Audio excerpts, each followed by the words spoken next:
Yasodanandana Prajajanaranjana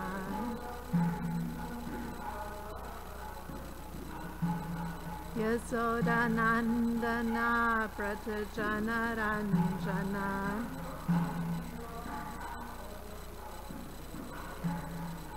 Yamunatira Vanachari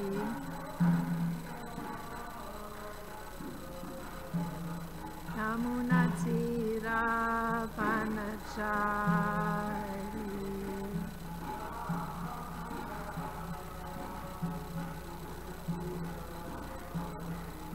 Jaya Radha Madhava Kunja Bihari.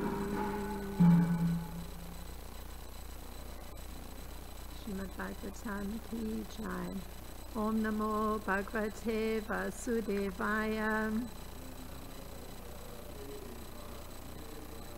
Om Namo Bhagavate Vasudevaya. Om Namo Bhagavate Vasudevaya.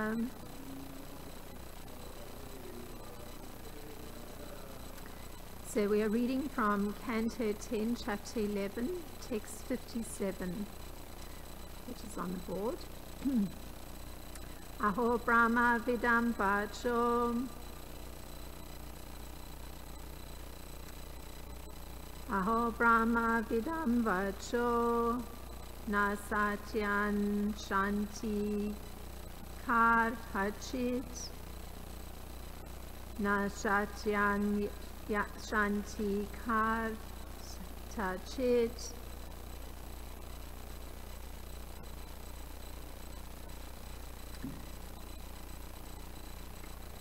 Gargo Yadaha Bhagavan Gargo Yadaha Bhagavan Anva Bhavi Tatai Vatat Anva Bhavi Tatai Vatat Aho Brahma Vidam Vacho Na Satyan Shanti Kar Hichit Gargo Yadaha Bhagavan Anva Bhavi Tatai Vatat Aho Brahma Vidam Vacho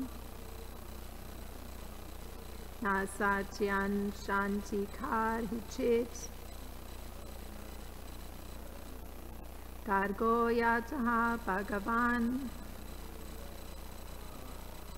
Anva Bhavi Tatai Patat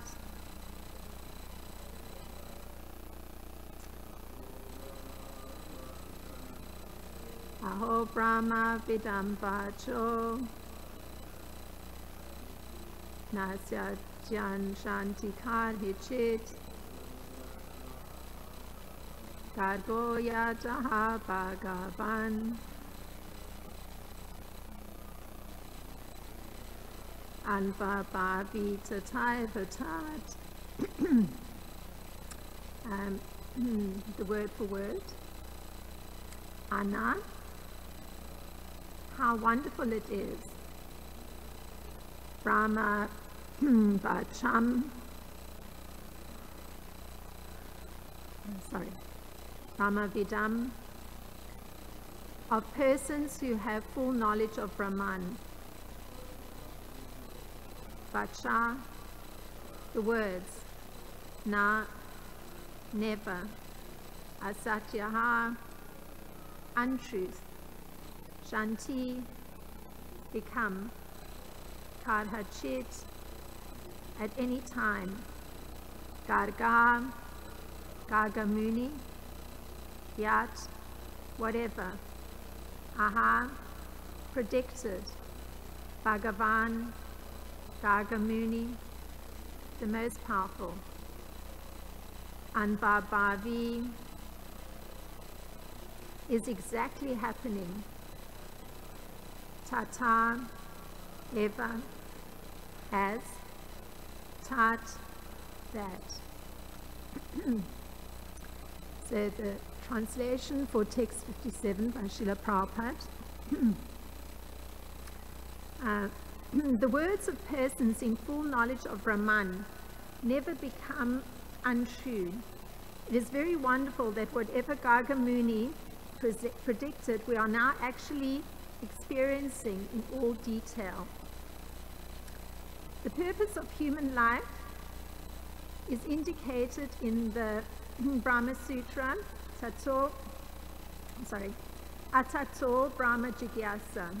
To make one's life perfect in the past, present and future, one must learn about Brahman. Because of intense affection, Nanda Maharaj could not understand Krishna as he is. Gargamuni was able to know everything, past, present and future, by studying the Vedas, but Nanda Maharaj could not understand Krishna directly. Because of his intense love for Krishna, he forgot who Krishna was and could not understand Krishna's potency. Although Krishna is Narayan himself, Gargamuni did not disclose this. Thus, Nanda Maharaj appreciated the words of Gargamuni, but because of his deep affection, he could not understand who Krishna was, although Gargamuni had said that Krishna's qualities would be exactly like those of Narayan. So I may have to be excused just for 1 minute. Just have to go to the bathroom. I'll be back.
My apologies. Om Jnana-timirandasya Gnananjana-shalakaya Chakshurinmilitam Tasmai Shri Gurave Namaha. Namo Om Vishnu Padaya Krishna Prasthaya Bhutale Srimati Ramapada Swami Iti Namine. Namo Om Vishnu Padaya Krishna Prasthaya Bhutale Srimati Bhaktivedanta Swami Iti Namine. Namaste Saraswati Deve Gauravani Pracharine Nirvishesha Sunyavadi Paschatya Deshatarine. Jai Shri Krishna Chaitanya Prabhu Nityananda Shri Advaita Gadadhar Shivasadi Gaura Bhakta Vrinda. Hare Krishna Krishna Krishna Hare Hare, Hare Rama Rama Rama Hare Hare.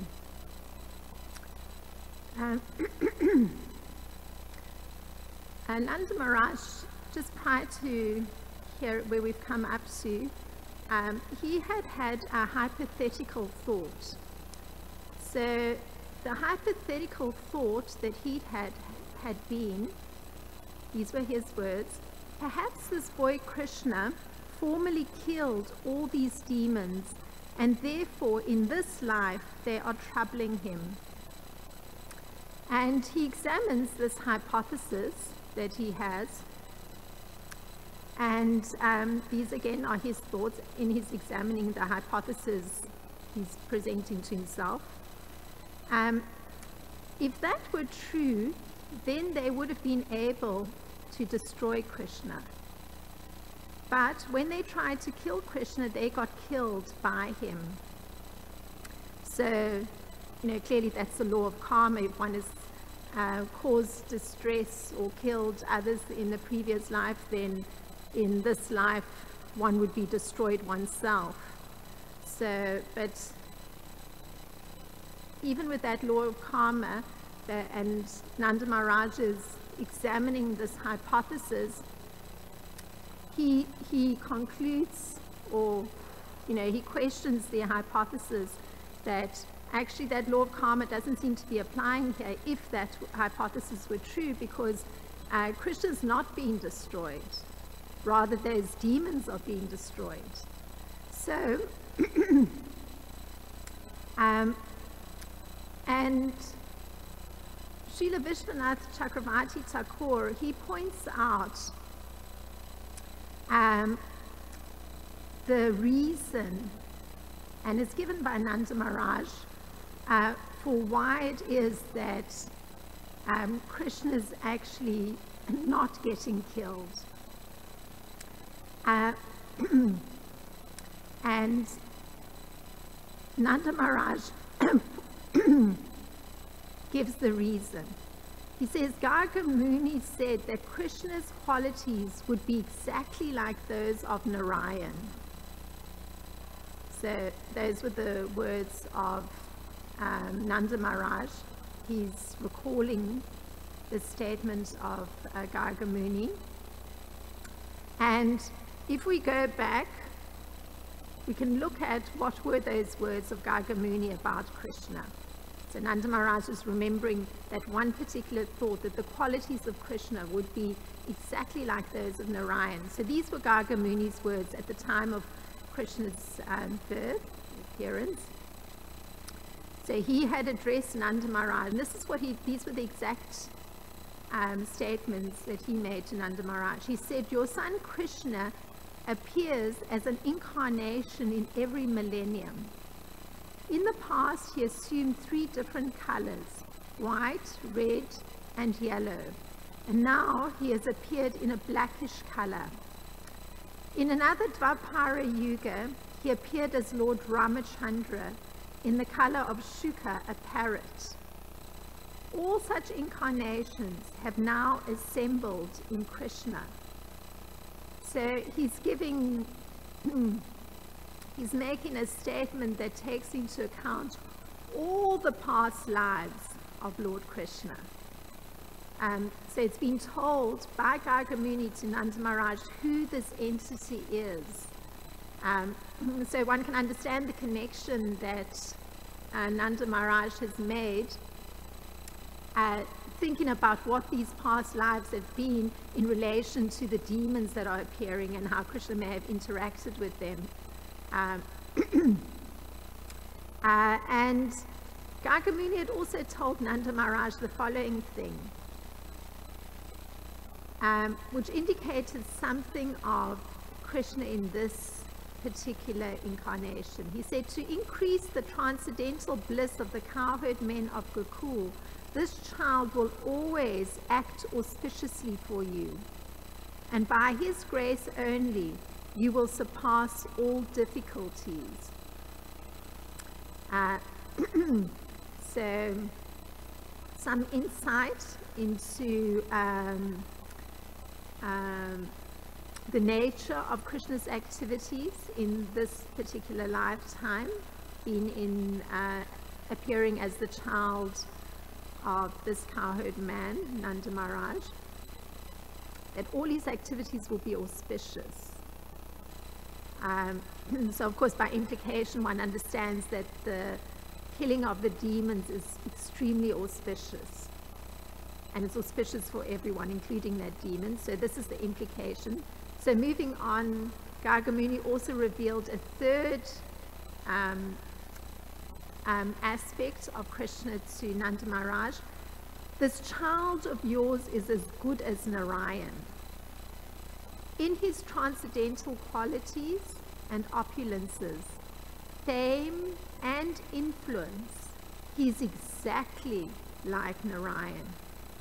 You should all raise this child very carefully and cautiously.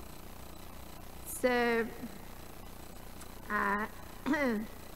three very salient facts were revealed by Gargamuni to Nanda Maharaj, and Nanda Maharaj, in trying to look for an explanation for this occurrence of Krishna and demons appearing, he's particularly remembering that he was told by Gargamuni that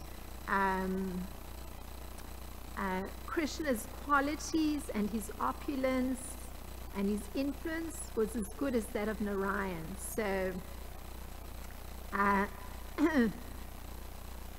so Nanda Maharaj is now acknowledging that Gargamuni's prediction was accurate. His words in this verse was, we were experiencing in all detail the prediction. So now these transcendental qualities and opulence of Krishna are described by him himself. So we looking from the outside, and if we reference in Bhagavad Gita where Krishna speaks about himself, we hear him stating that his particular opulences and his qualities are limitless. So this is how Krishna describes himself in relation to this point, because this is the point that's very prominent for Nanda Maharaj. Krishna says, of course he's addressing Arjuna, so a devotee in a different position from Nanda Maharaj, but this is at any rate on this topic of his opulences and his qualities. He says, I will tell you of my splendorous manifestations, but only of those which are prominent. Arjuna, for my opulence is limitless. So he comes to reveal some of those opulences in the 10th chapter of Bhagavad Gita. But notice he's saying that those opulences are limitless. So Srila Prabhupada explains how, as embodied soul, oneself, the individual soul, has a limited perspective on Krishna and his qualities, and the reason is that the senses have a limit, are constructed in such a way that they're limited in their experience. So because the body is designed with the senses that have a limited experience, then this doesn't permit one to understand the totality of Krishna's affairs, just by virtue of the senses that one comes equipped with. Still, a devotee tries to understand Krishna. Not with the idea that they're going to be able to understand him at any specific time or at any state of life, but rather that the very topics of Krishna are very relishable, tasty kind of topics. And the devotee enjoys discussing Krishna's opulences and his diverse energies because there's transcendental pleasure that's derived from that. Now, if one were to look at these opulences, or vibhutis as they are called, one can say that they're quite remarkable. And Srila Baladev Vijayabhusan, he contrasts these particular remarkable opulences or vibhutis with something that's common. So, just to give an idea of the difference. So, Srila Baladev Vijayabhusan, he makes this comparison. He says that common things are something like grass. Grass is very common. Wherever you go, you may see grass. And another very common thing is, certainly if one is an urban dweller, is a brick. So bricks and grass are extremely common objects. But vibhutis means very powerful objects, objects that define Krishna. So a brick may define a house, for instance. It may be constructed, or a building, like this building. If we look on the exterior, the bricks define the building in a particular way. It has a square structure. So the uncommon, the opulence of Krishna also defines him, meaning his particular power, the power he has, and his wealth of qualities, those define him.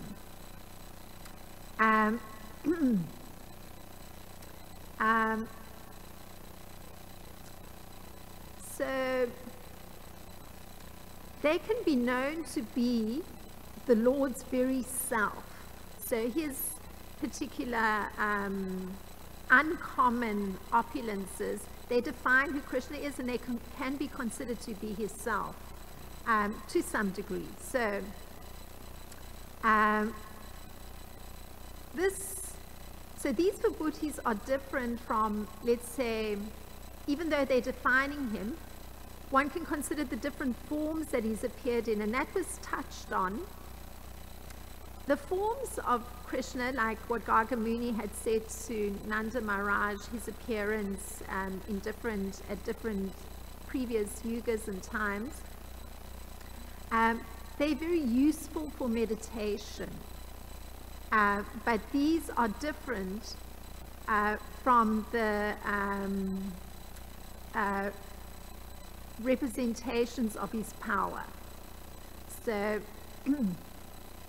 so one such Shakti or spiritual strength or power mentioned in the 10th chapter of Bhagavad Gita, because that's where Krishna is revealing something of these Shaktis or powers. He says, "Among all means of suppressing lawlessness, I am punishment. And of those who seek victory, I am morality. Of secret things, I am silence. And of the wise, I am the wisdom." So, this is something of that limitless power of Krishna, that he's actually the wisdom in any wise living entity. That's actually representing him. And in terms of his particular Shakti as being the agent of chastisement. It means he's the punishment itself. So this is very interesting because when one thinks of punishment, the actual act of punishment, that's actually, again, Krishna's Shakti or his spiritual potency in that form. So wherever punishment is taking place for some misdeed, that's actually Krishna represented in that punishment.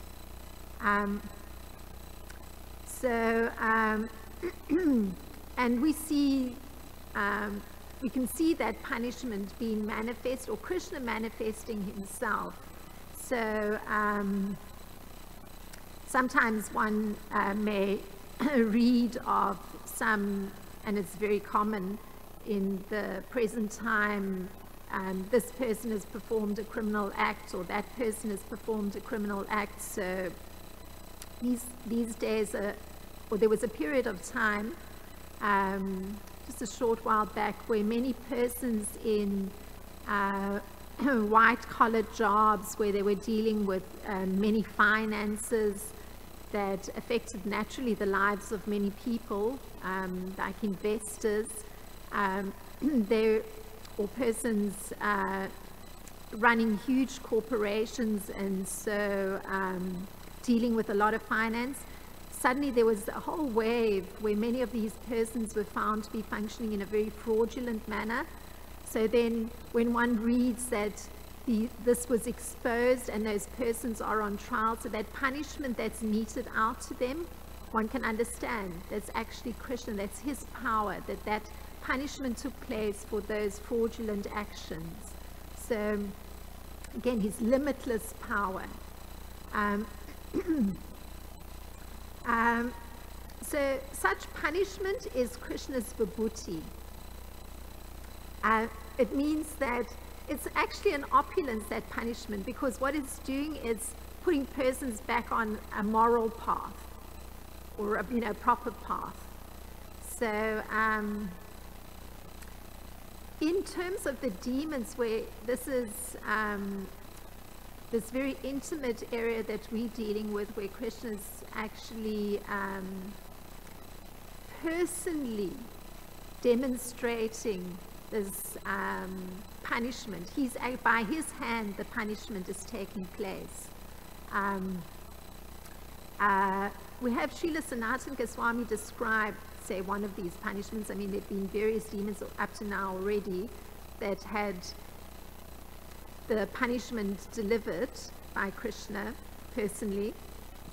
But Srila Sanatana Goswami describes, so the most recent demon was the Bakasura, the crane demon. So this is Srila Sanatana Goswami talking, so we can hear something of this punishment aspect of Krishna. When the crane swallowed you with its sharp beak, and your friends fell unconscious, you made a playground of that huge crane's mouth and scorched its palate. So there was that particular demon actually had to experience a lot of pain. His palate got scorched. I mean, one knows when one drinks something extremely hot, I mean, if one looks the next day, one can feel that the tongue is a little bit swollen and red because the liquid, often it's liquid, burnt the tongue. So this demon had to actually experience getting his palate scorched by Krishna's. It's a very graphic punishment. Yeah, I mean, apart from the fact that Krishna also bifurcated his beak, but this is Srila Sanatana Goswami just giving a very, in a synopsis, that punishment aspect of Krishna. You made a playground of that huge crane's mouth and scorched its palate. Yeah.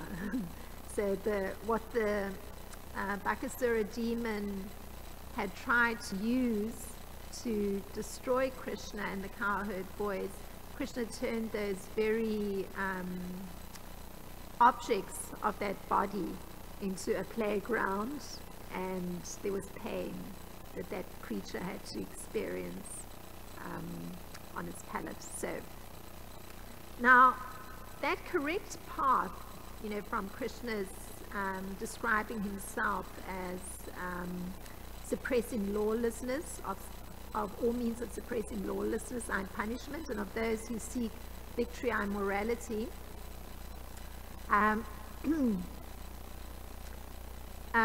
There's this highest path.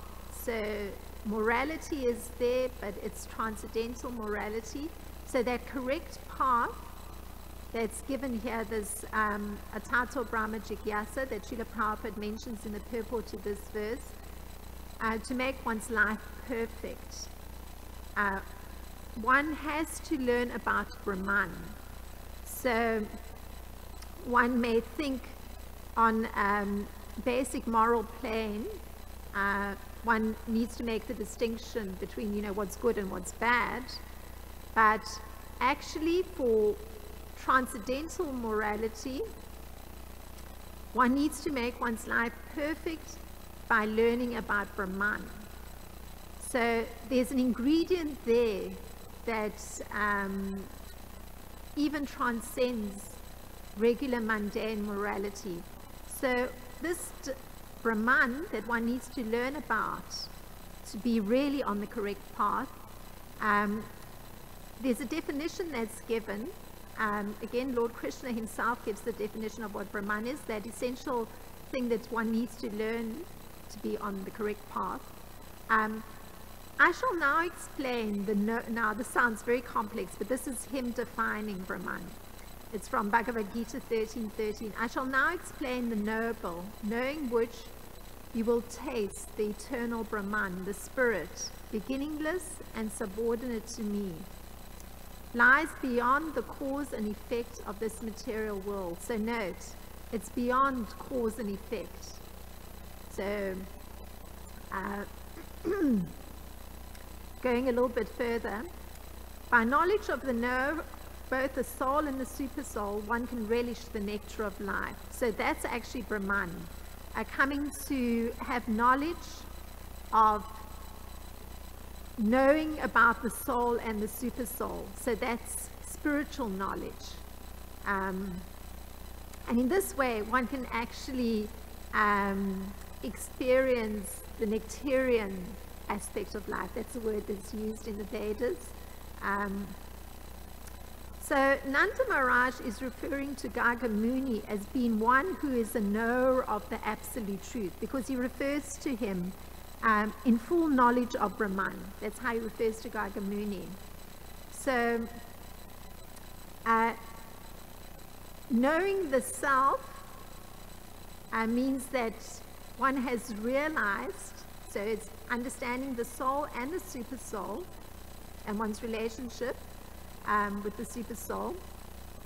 It means that he's realized the self through the whole process of going through different phases, understanding Brahman, Paramatma, and Bhagavan. So these are the different levels of understanding as one enters into spiritual knowledge or learning about Brahman.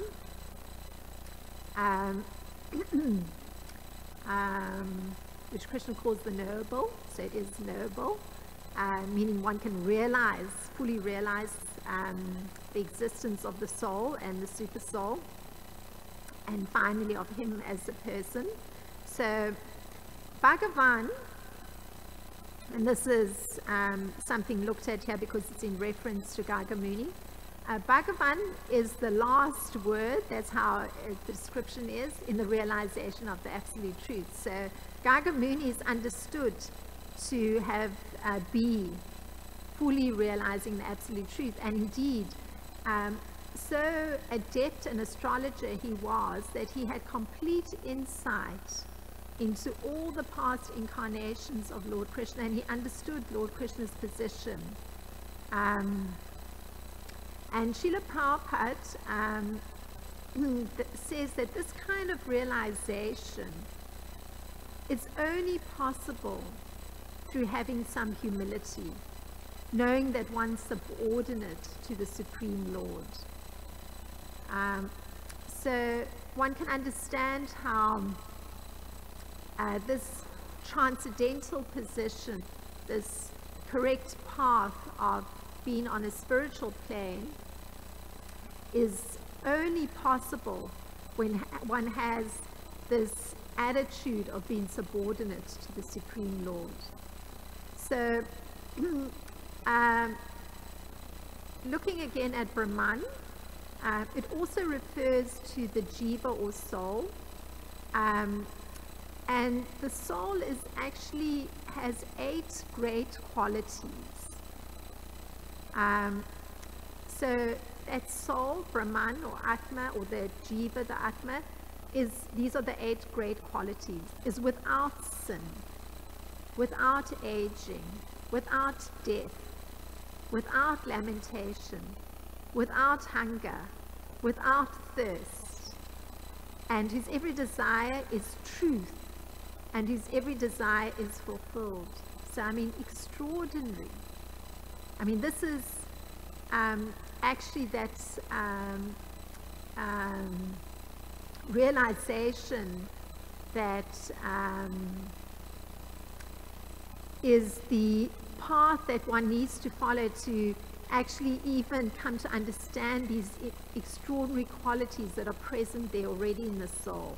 So imagine the correct path on the moral plane would just appear to be that distinction between right and wrong, but actually when one's coming to understand the soul, so one is actually understanding Brahman, one is actually understanding that one is without sin, because that's one of the qualities of the Atma or the soul, is no sin. And never mind all the other physiological aspects that plague one so much. The Atma doesn't have hunger or thirst. And every desire is fulfilled. So to have that understanding that one's every desire is being fulfilled in relationship with the super soul is part of that progress in spiritual life. And so one can say that the jiva, the spirit soul, is known as Brahman. And one can know the soul as Brahman. Now, in terms of Krishna's appearance, because that was one of the earlier distinctions that was made as opposed to his opulences, Krishna's different forms, either as white, red, or yellow, are such that this time when he's appearing in his original blackish form, as it was predicted by Gagamuni, who said that he's exhibiting the power of Narayan, it is in this form that he exhibits himself fully. So every one of his incredible spiritual energies is exhibited. And this full exhibition is contained in his name, because Krishna means all attractive.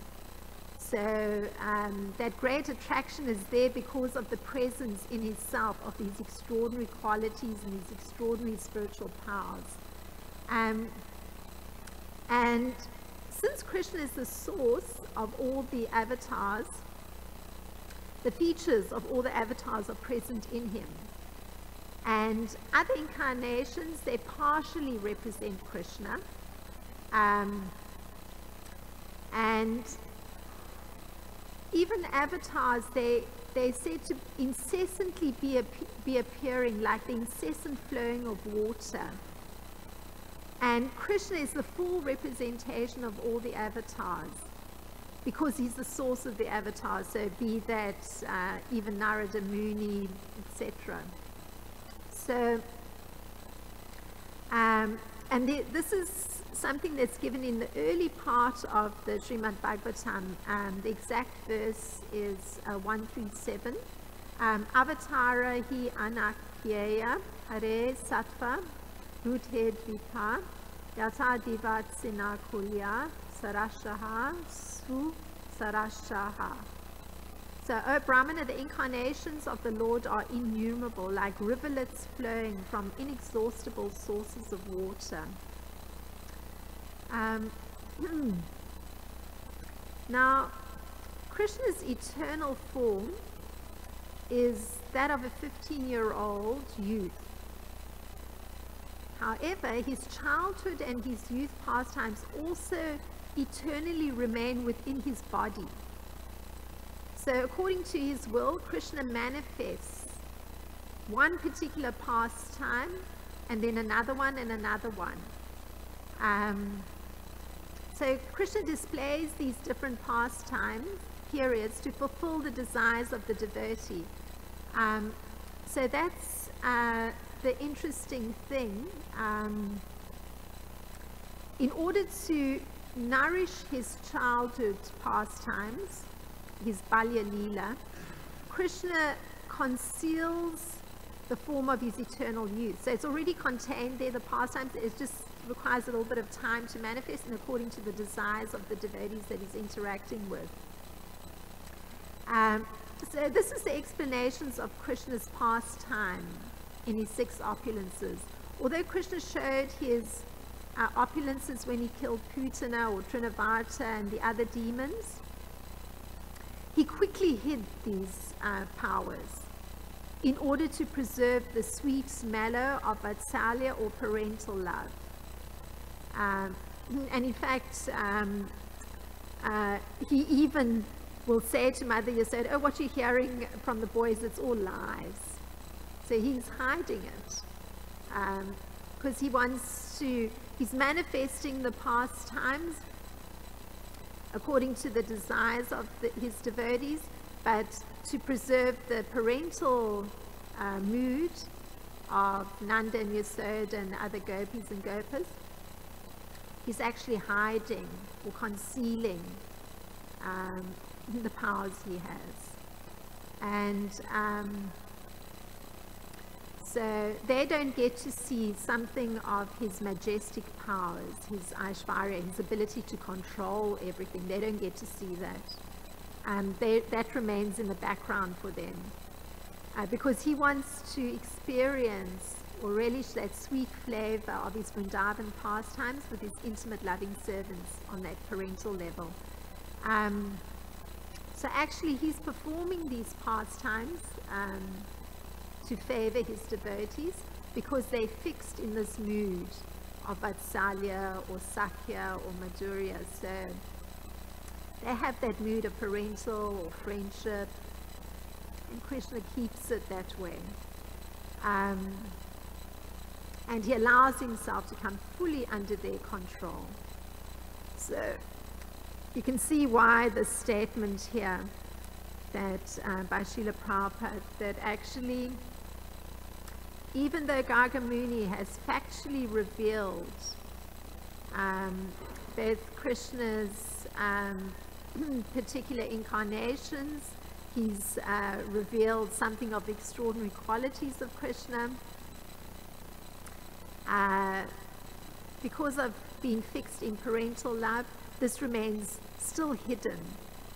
And Krishna even keeps it that way. I mean, yesterday's class was focusing on how Krishna doesn't actually do that killing in the presence of the devotees with parental love.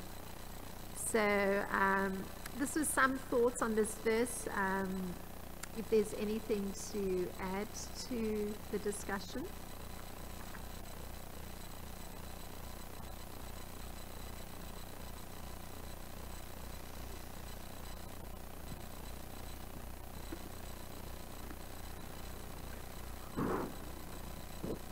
Hare Krishna. Could you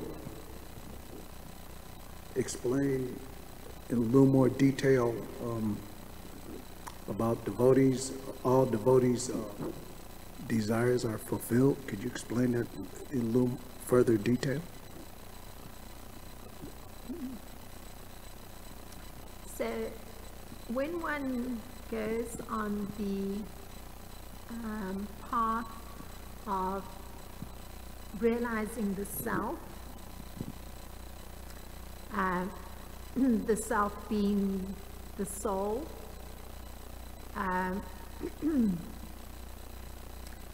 one is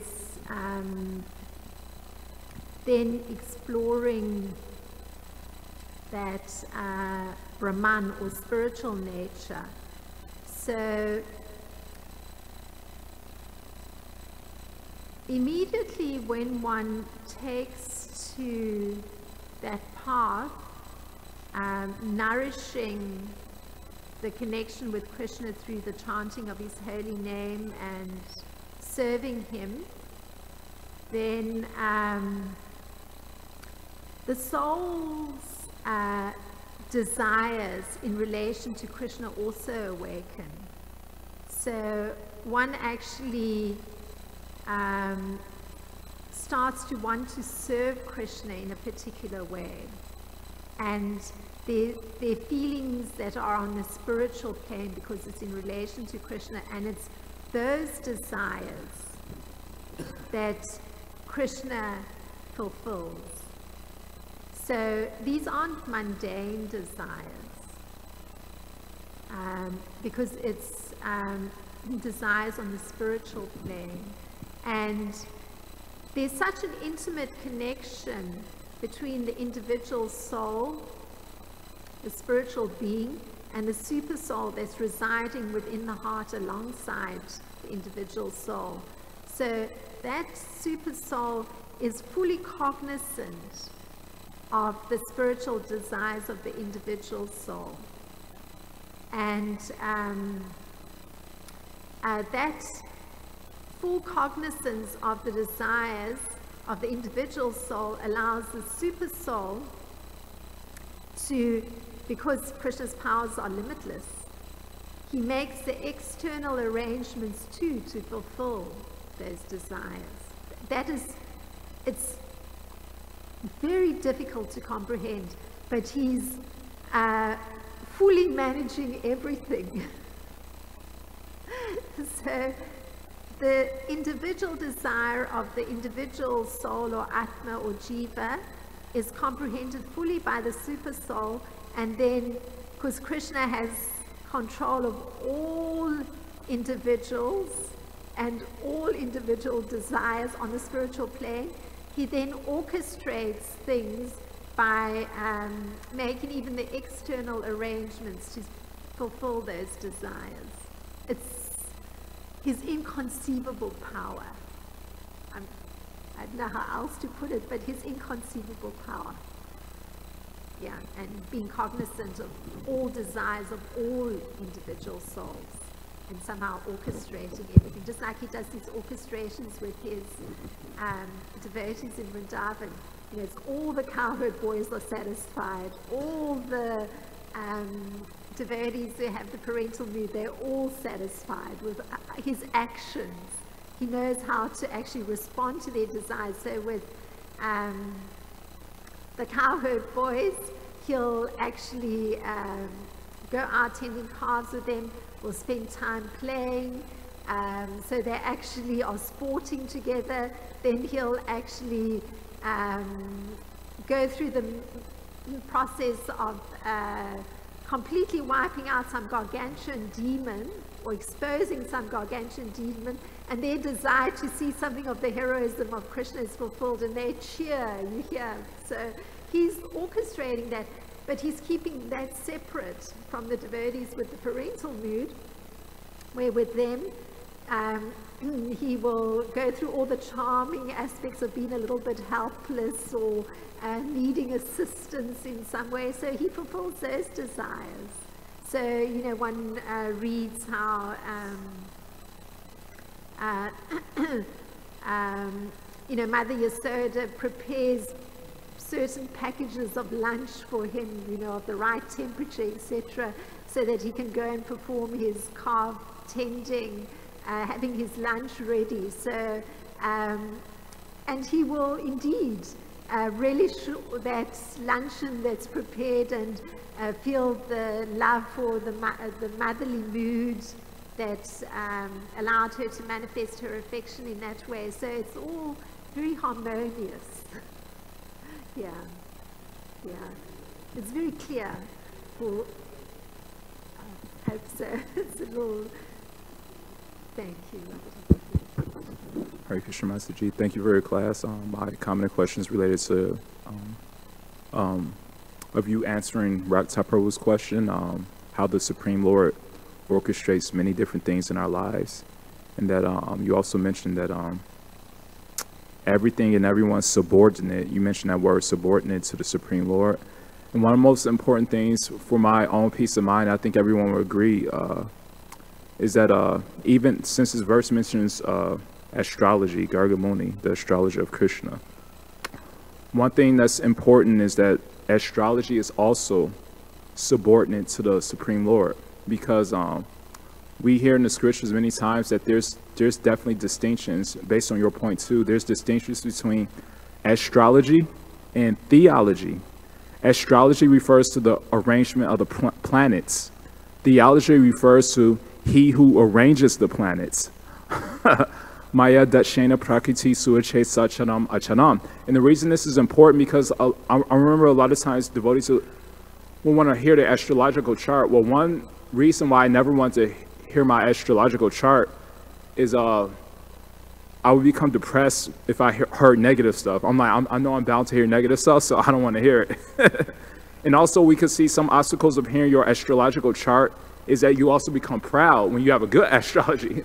Here's my astrology chart, and what's yours? It almost becomes like a SAT test. Who's superior? And we can see this is also an obstacle. And we see that astrology is not the ultimate cause of one's destiny, because, for example, in the life of Prabhupada, when he was in India, and all the Indians, they lived a life of pure brahmanas. They had, presumably, they had all good astrological charts. However, how come they couldn't spread Christian consciousness throughout the entire world? On the flip side of the coin, Prabhupada came to the West. And if you had asked the Indians, Prabhupada told them, I will be able to make the Americans all sin, who live life, who have completely bogus charts, who live a life of complete sin, they'll be able to spread the Christian consciousness movement throughout the world. Impossible. We have good charts. If we can't do it, then they'll never be able to do it. But Prabhupada mentions one thing in his purport of Ishopanishad regarding your point.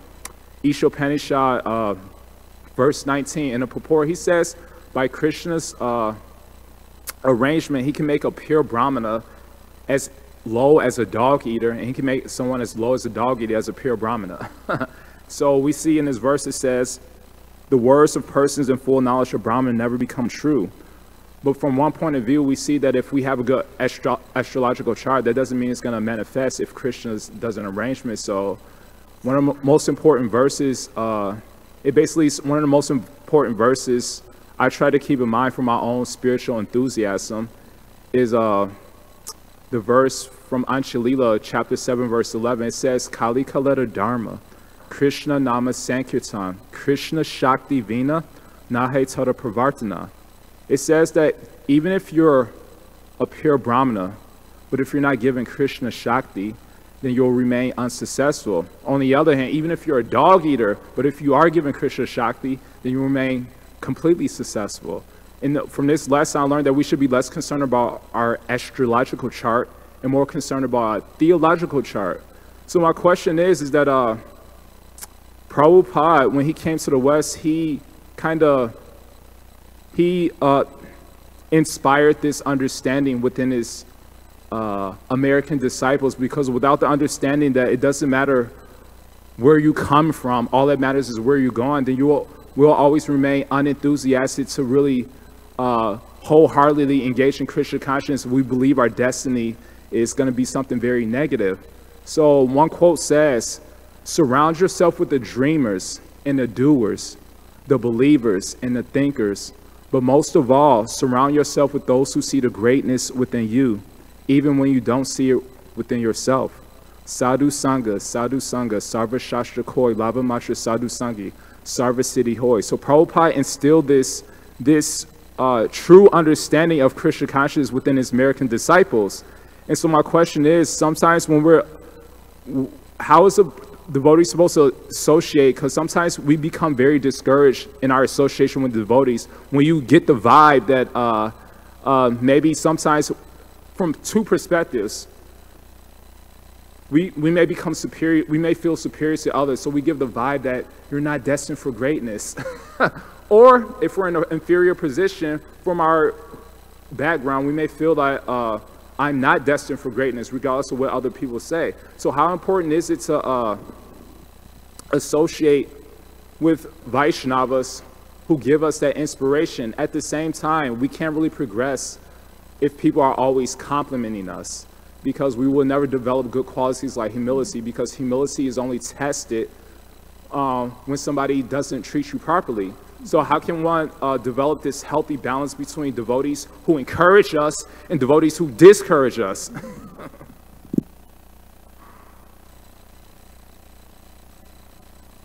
Well,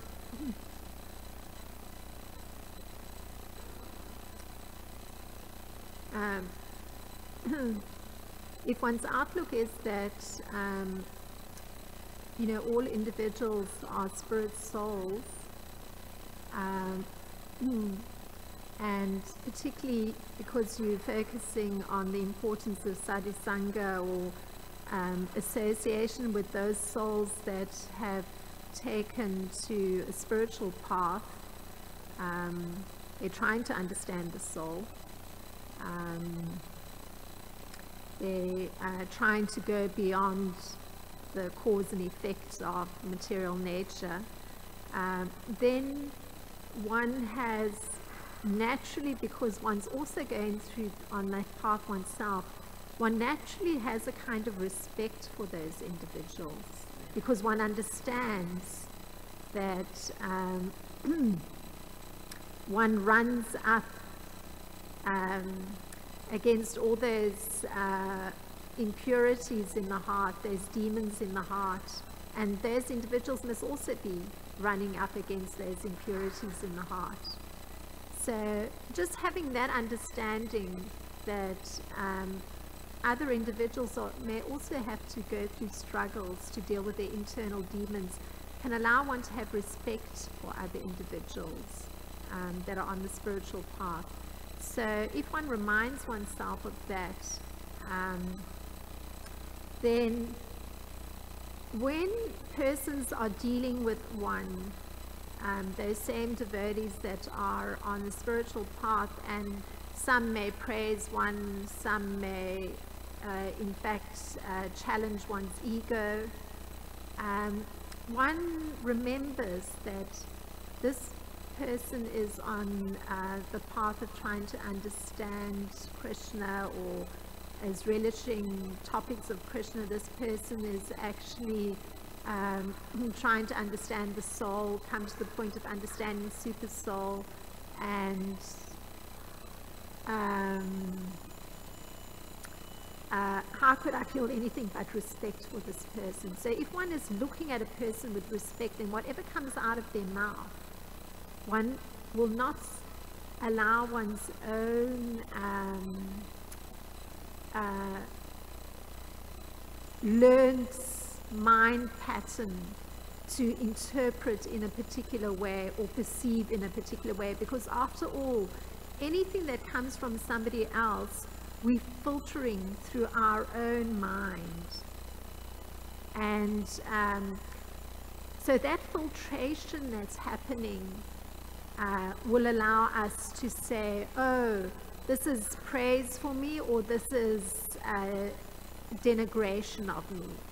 So some things may appear like that, but if you were to actually go past the pattern of the mind and actually sit down and converse with the person, you may discover that actually the motives of the person are very different from how one is perceiving what they're saying. So it may appear apparent if somebody says, oh, well done, that this is praise. And it may appear apparent if somebody says, oh, this is, what were you thinking? That may appear to be criticism. But even one will be so surprised if one actually can come to a neutral position where one puts perception aside and actually converses with the person. Often it's completely different to what one is perceiving. Completely different. Their motives may be completely different to what one is perceiving. So there has to be that respect and that willingness to acknowledge that one's perceptions interfere in terms of the interpretation one makes of how others are dealing with one. Those interpretations may not always be accurate. And this is hard to understand because one identifies with one's mind and thinks how one is, I understand this person is criticizing me. It may not be the case. It may be that the person is, just genuinely sharing some thoughts in a very detached manner with no intention to denigrate one. So often one's own interpretations interfere in relationships with devotees. But just keeping in mind that respectful mood of this person is on the path of Krishna consciousness, self-realization, can go a long way to keeping the mind and its subjective, programmed, conditioned interpretations at bay. That's a comment. So.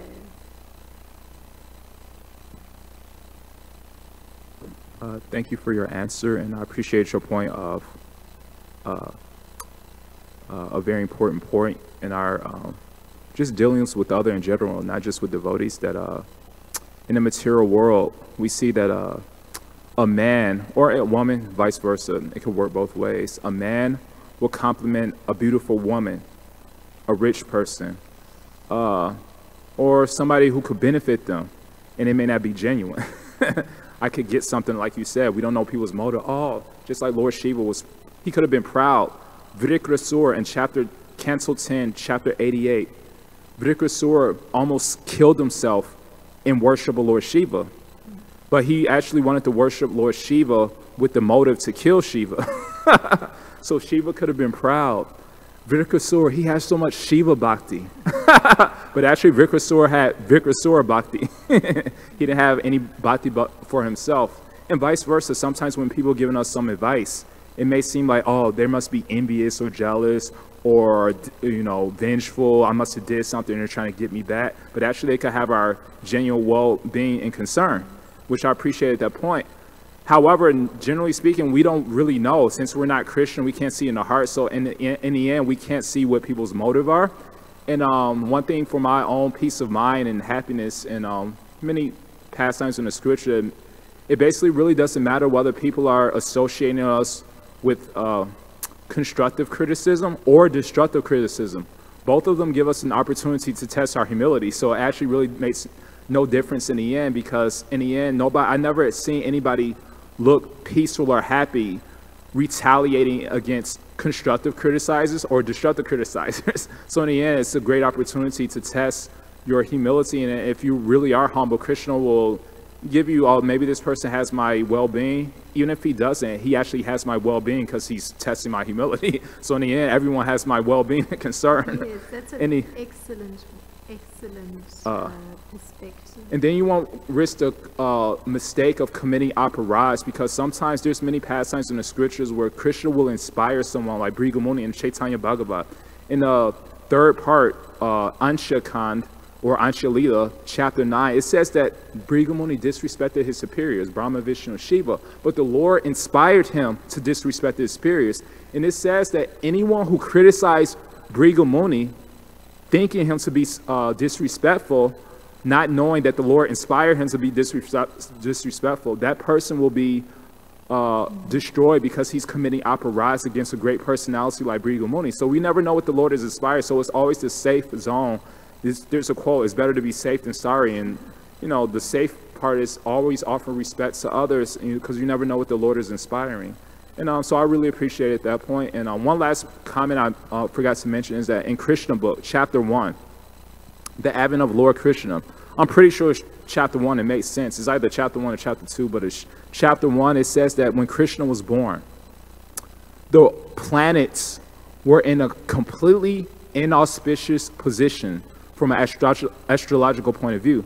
But when Krishna was born, he rearranged them. Let me make this auspicious. So if Krishna could do that for himself, he could do it for anybody else. And therefore, we shouldn't become discouraged regardless of our... That's why I was like, don't read astrology. You know, you may become proud or you may become discouraged, but you definitely won't become equal or have an equilibrium. It's either you're going to become really discouraged or really proud. So that's why it's good to not read astrology. I don't think anyone in their right mind would become equal poise when they're reading astrology. You're definitely going to sway one way or the others. So that's why it's probably not good to read your astrological chart. So anyway, thank you for letting me share. Well, thank you for reinforcing the point. I very much appreciate. Thank you. Shri Prabhupada Ki Jai, Srimad Bhagavatam Ki Jai.